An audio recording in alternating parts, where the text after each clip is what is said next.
Hello दोस्तों, आप सभी को हैप्पी न्यू ईयर।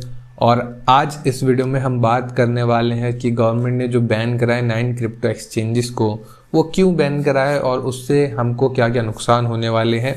और बहुत सारे लोगों के सवाल थे जो मुझे टेलीग्राम पे मैसेज कर रहे थे। आज उन सवालों का भी मैं आपको जवाब दे दूंगा। पूरी वीडियो आप एंड तक ज़रूर देखना, काफ़ी इंपॉर्टेंट है। दोस्तों, पिछले ही कुछ दिनों में आपने ये न्यूज़ देखी होगी कि 9 क्रिप्टो एक्सचेंजेस इंक्लूडिंग बाइनेंस और बायबिट और हुबी ग्लोबल, OKX और बड़े बड़े एक्सचेंजेस, ये 9 एक्सचेंजेस की लिस्ट थी कि इनको बैन करा जाने वाला है। बट एक्चुअली जो बैन करा जाने वाला था वो नोटिस था, वो कुछ इस तरीके का नोटिस था कि वहाँ पे जो एक्सचेंजेस की लिस्ट आपने देखी होगी उनको बैन नहीं, उनके यूआरएल को बैन करने के लिए बोला गया था। अब यूआरएल को बैन करने के लिए क्यों बोला गया था, ये थोड़ा सा समझ लेते हैं। और क्यों ये कौन करवा रहा है, किस लिए हो रहा है, क्या रीज़न है इसके पीछे। तो यूआरएल को बैन करने के लिए जो प्रपोजल था वो मिनिस्ट्री की तरफ से और फाइनेंशियल इंटेलिजेंस यूनिट की तरफ से था। वो इस वजह से दिया गया था कि उनको ऐसा बताया गया था कि ये जो एक्सचेंजेस हैं ये इलीगली यहाँ पे ऑपरेट हो रहे हैं और ना तो टीडीएस कट रही है, ना फिर वहाँ पे टैक्सेस का कोई प्रोविज़न है, और किसी तरीके से मतलब इलीगली ऑपरेट हो रहे हैं। तो उनको यहाँ पर ये टीडीएस हो गया और जो भी 30% टैक्स वाला सिस्टम हो गया, वो सारी चीज़ें वहाँ पर इम्प्लीमेंट करनी चाहिए। और इनमें सबसे ज़्यादा नुकसान हो रहा था इंडियन एक्सचेंजेस का। WZirX, CoinDCX, ज़ेप्पे, इन सारे एक्सचेंजेस की मैं बात कर रहा हूँ।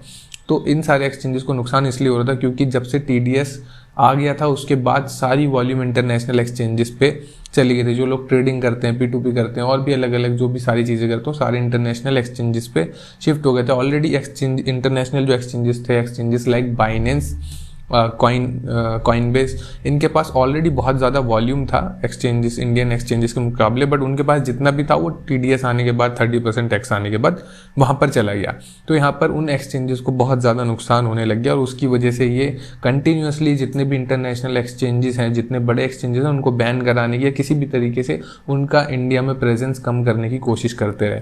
बहुत बड़े बड़े जो सीईओ हैं हमारे, मतलब इंडियन एक्सचेंजेस के, उनका काफ़ी इस चीज़ों में वो लगातार गवर्नमेंट को पोक करते रहे कि ये जब हमें आपने 30% टीडीएस लगाने को, 30% टैक्स के लिए बोला, 1% टीडीएस के लिए बोला, तो ये इंटरनेशनल एक्सचेंजेस क्यों यहाँ पे ऑपरेट कर रहे हैं। तो बात एक तरीके से ठीक भी है। तो इस तरीके से ये नोटिस, बहुत दिनों से ये प्रक्रिया चल रही थी और फाइनली ये नोटिस वहाँ पे पहुँच गया। अब ये जो एक्सचेंज है, स्पेशली अगर मैं एक सबसे बड़े एक्सचेंजेस की बात करूँ, मेरा खुद का भी फंड है यहाँ पे, तो बहुत सारे लोगों के सवाल है कि अब हमारे फंड का क्या होगा और क्या हम यहाँ से फंड विड्रॉल कर पाएंगे, नहीं कर पाएंगे। तो आपके फंड का कुछ नहीं होने वाला, बट से ऑन अ सेफर साइड, जो आपका फंड ऐसा है जिसको आप लंबे टाइम तक होल्ड करना चाहते हो, उसको किसी कस्टोडियन वॉलेट में आप मूव कर सकते हो। ट्रस्ट वॉलेट मेरे हिसाब से सबसे सेफ रहता है। मेटामास्क में थोड़े बहुत चांसेस होते हैं क्योंकि आप बहुत सारी चीज़ों से एक्सपोज होते हो ऑनलाइन और वो आपके लैपटॉप में ही लॉगिन होता है। एक अच्छा सा फ़ोन लो जिसकी सिक्योरिटी तगड़ी हो। आप मैक मतलब आईफोन का भी यूज़ कर सकते हैं और उसमें अपना ट्रस्ट वॉलेट में यूज़ करो उसको। तो उसमें कोई प्रॉब्लम अभी तक मुझे भी नहीं हुई है, तो वही मैं आपको रेकमेंड करूँगा। अदरवाइज़ यहाँ पे और भी तरीके होंगे। फॉर एग्जांपल हम ऐसा मान लेते हैं कि यहाँ पर यूआरएल बैन हो जाएगा, बट उसका मतलब ये नहीं कि आपके एसेट वहाँ नहीं रहेंगे, आपके एसेट वहाँ पे रहेंगे। वो किसी ना किसी तरीके से आप लोग ट्रांसफ़र कर सकते हो, उसको बाद में सेल करना होगा, वो भी उस तरीके से आप लोग कर सकते हो। तो उसकी एक कोई प्रॉब्लम नहीं है। अभी प्रॉब्लम है वो मेन ये है कि अब जो वहाँ से रिप्लाई आना है, ये जो नोटिस है ये शो केस नोटिस है, शो कॉज नोटिस है।